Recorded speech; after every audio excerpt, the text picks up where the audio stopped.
Hello les accros de One Piece, c'est Silver et Copper. Bienvenue sur Raftalie, la chaîne dédiée à tout l'univers de One Piece. Oda nous a offert un univers richissime. Entre les différents paysages, les différents personnages, les îles plus dangereuses les unes que les autres, une histoire remplie de tellement de mystères. Il n'y a pas à dire, One Piece a tellement à nous offrir. Et aujourd'hui, on va vous parler d'une des facettes les moins connues de cette œuvre. Et pourtant, c'est une chose qui est indispensable à ce monde. Ce sont les différentes races. Il y en a tellement dans One Piece, mais malheureusement, peu d'entre elles s'entendent bien. Mais afin de montrer leur supériorité, ils doivent être les plus forts, les plus imposants. Et surtout, il faut le montrer. Voilà pourquoi on vous propose ce petit top sur les espèces les plus puissantes de One Piece.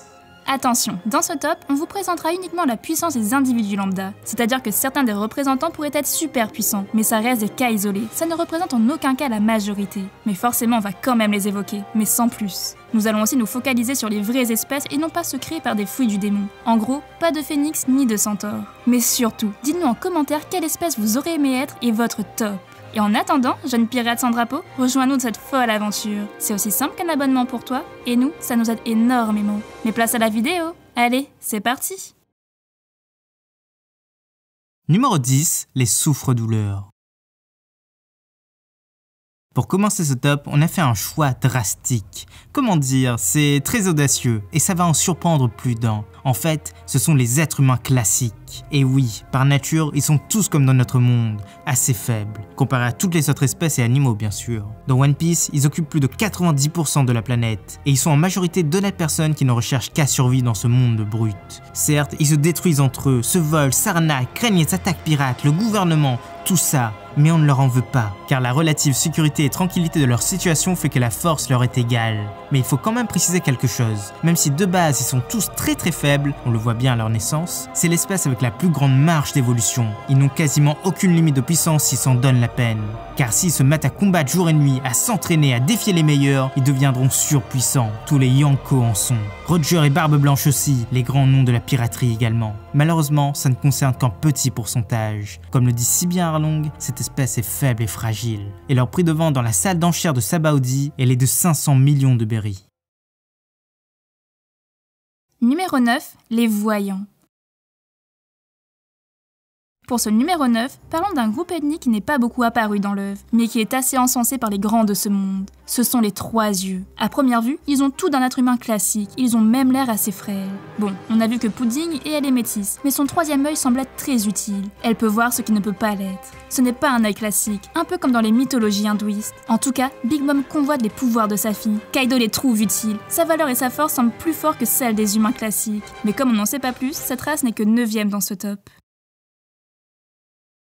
Numéro 8, les boxeurs. Dans ce monde, il existe une race assez particulière. Longtemps méprisée par les autres en raison de leur taille, plus grande que la normale, et plus petite que les géants, ils ont su faire de leur différence un réel atout. Une puissance, ce sont les longues jambes.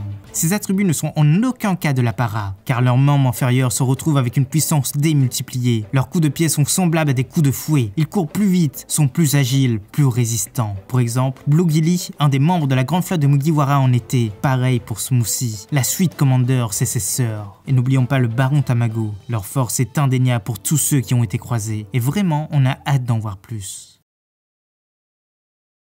Numéro 7, les perfides. Pour ce numéro 7, on aurait carrément pu les échanger avec ceux précédents. Ça ne fait aucun doute. Ce sont les longs bras. Pour nous, ils sont aussi forts, mais ils ont l'air d'être bien plus nombreux. Le premier de leurs représentants croisés, c'est Apo, mais lui il est hors catégorie. Il a quand même un bon fruit du démon. Puis, ce sont les Apressarios de Brook, ces monstres qui terrorisent les hommes habitant leur île, et qui n'hésitent pas à les piller. Et enfin, Hideo le combattant. Eux aussi sont considérés comme des guerriers hors pair dès leur plus jeune âge. Leur force réside dans leurs bras, ils peuvent le contracter et les étirer pour avoir plus de puissance. Ils sont plus résistants, ils sont des boxeurs aussi extraordinaires que les précédents. Et petit plus, comme les longues jambes, ils se vendent à 700 millions de berries sur le marché noir. Numéro 6, les anges. Connaissez-vous les habitants des îles Célestes? Ça ne fait aucun doute que oui. Mais les connaissez-vous vraiment? Car en fait, il y a 3 types d'habitants dans les cieux, et eux, ils sont tous originaires de la Lune. Et oui, ça a été révélé dans les mini-aventures d'Ener. Suite à l'épuisement des ressources de leur planète, ils se sont posés sur Terre. Ils étaient 3 tribus à l'origine, les Bilkans, les Scapiens et les Shandia. Ils ont tous des ailes dans le dos. Par contre, on ne sait pas s'ils sont très puissants naturellement, mais le fait est qu'ils sont arrivés dans les cieux. Et le manque d'air sur place les a rendus très puissants, plus que n'importe quel humain classique. Tous les visiteurs ont été frappés par cette différence, et s'ils descendent sur Terre, l'abondance d'oxygène les rendra forcément plus forts. Mais le seul qu'on connaît sur Terre, c'est Io Rouge, et il est quand même devenu un supernova. Numéro 5, les Lilliputiens. Souvent, Oda se sert du monde réel pour créer ses personnages, et pour les races, il fait la même chose. Enfin, pour le coup, il se base souvent sur nos différents mythes. Et le plus significatif, c'est peut-être le voyage de Gulliver. Dans ses aventures, il a croisé des géants, des habitants d'une île céleste et des Lilliputiens. Et oui, et dans One Piece, tout ça existe. Les nains, ce sont les Tontatta, et c'est cette espèce qui est numéro 5.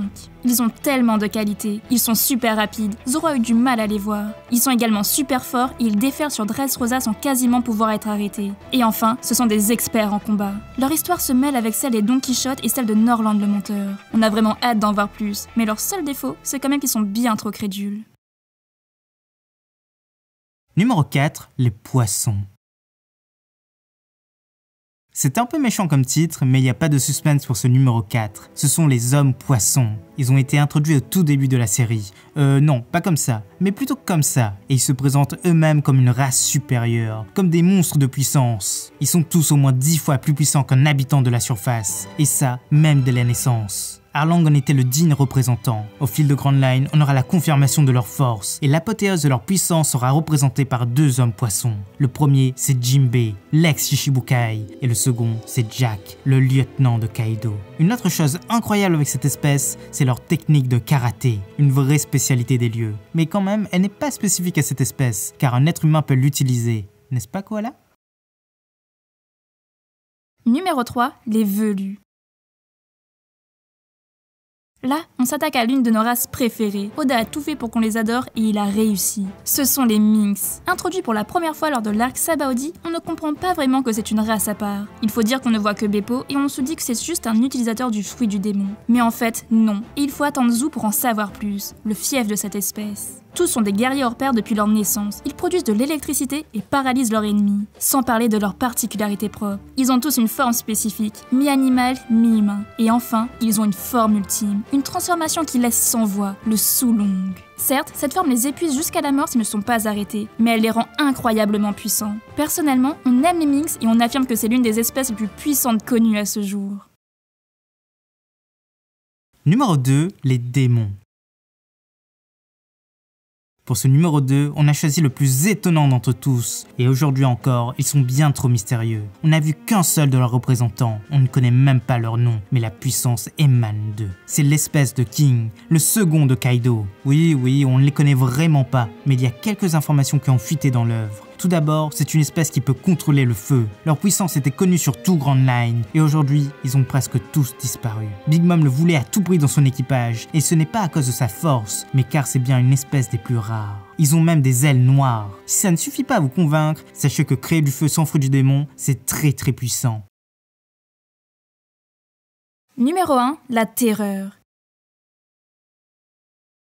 Et pour finir ce top, il y a vraiment du suspense? Et oui, car il faudra attendre un peu, car il y a 2 races et non une. La première, ce sont les géants. Évidemment, ils sont vendus comme un fier peuple de guerriers depuis la nuit des temps. Les premiers croisés sont Dory et Brogy et ils sont clairement très puissants, même si aujourd'hui ils sont un peu sous-estimés. Dans le flashback de Big Mom, cette espèce montre leur force. Tout le monde les craint. Leur taille implique forcément une puissance proportionnelle, même chez les plus jeunes. Et même si on ne les a pas encore réellement vus, Big Mom annonce elle-même que l'armée des géants est imbattable. C'est bien pour ça qu'elle voulait faire une alliance avec leur roi, Loki. Elle voulait s'approprier leur puissance. Ça démontre bien qu'ils méritent la première place de ce top. Enfin, à une exception près. Et oui, car il existe une race plus puissante de One Piece, le numéro 1 bis de ce top. Ils se sont soi-disant éteints il y a bien des années, mais des représentants ont déjà fait leur apparition. Ce sont les géants antiques.